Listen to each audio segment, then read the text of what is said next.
जय श्री राधे। पूज्य श्री सद्गुरुदेव भगवान के चरणों में प्रणाम।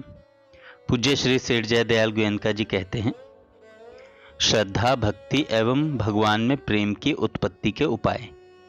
सेठ जी कहते हैं, भगवान के गुण, प्रेम, रहस्य और भगवान के प्रभाव की बातें भगवान के प्रेमी भक्तों से सुनकर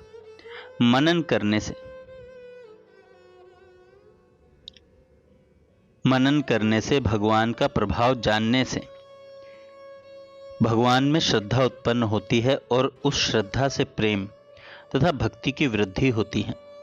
भगवान के नाम का जप और स्वरूप का ध्यान एवं स्वार्थ को त्याग कर दुखी जीवों की सेवा करने से एवं न्यायोपार्जित द्रव्य से संग्रहित आहार करने से अंतःकरण पवित्र होता है।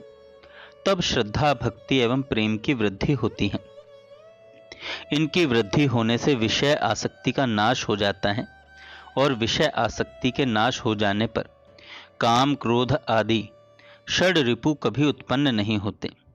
गोस्वामी तुलसीदास जी ने उत्तरकांड में कहा है, खल कामादि निकट नहीं जाही, बसई भगति जाके उर्माही। राम भगति मन उर बस जाके, दुख लवलेस न सपने हुताके। गरल सुधा सम अरिहित होई, तेहि मनि बिनु सुख पाव न कोई। भगवान के प्रेमी भक्त जहाँ हो वहीं सब तीर्थवास करते हैं, और जहाँ उनके प्रेमी भक्त भगवान के गुणों का कीर्तन करते हैं वहाँ तो भगवान स्वयं विराजमान रहते हैं। भगवान ने कहा है, नाहम वसामि वैकुंठे योगी नाम हृदय न च, मद भक्ता यत्र गायन्ति तत्र तिष्ठामि नारद। इसलिए सत्पुरुषों का संग अवश्यमेव करने की चेष्टा करनी चाहिए। सत्पुरुषों की महिमा श्रीमद् भागवत, रामायण आदि ग्रंथों में जगह जगह गाई गई है। श्रीमद् भागवत में भगवान कहते हैं, हे स्वामिन, आप सरीखे भगवत भक्त स्वयं तीर्थ रूप हैं। तीर्थों को आप लोग अपने हृदय में स्थित भगवान श्री गदाधर के प्रभाव से पुनः तीर्थत्व प्राप्त करा देते हैं। तुलसीदास जी ने कहा है, बिन सत्संग न हरि कथा, तिहि बिन मोह न भाग। मोह गए बिन राम पद, हो ही न दृढ़ अनुराग। तात स्वर्ग अपवर्ग सुख धरिए तुला एक अंग, तूल न ताहि सकल मिली जो सुख लव सत्संग। आपने लिखा कि प्रेम में मग्न होकर अश्रुपात करते हुए भक्तों को देखकर भी प्रेम एवं अश्रुपात नहीं होते। इसके लिए हमको भगवान से प्रार्थना करनी चाहिए। इसके लिए भगवान से प्रार्थना भी की गई, परंतु कुछ नहीं हुआ सो ठीक। आपको अपने दोष और अपराधों का ख्याल करके भगवान के शरण होकर करुणा भाव युक्त गदगद वाणी से पुनः पुनः भगवान की स्तुति और प्रार्थना वैसे ही करनी चाहिए जैसे उत्तरकांड में विरह के समय भरत जी ने की है। जो करनी समुझे प्रभु मोरी, नहीं निस्तार कल्प सत कोरी।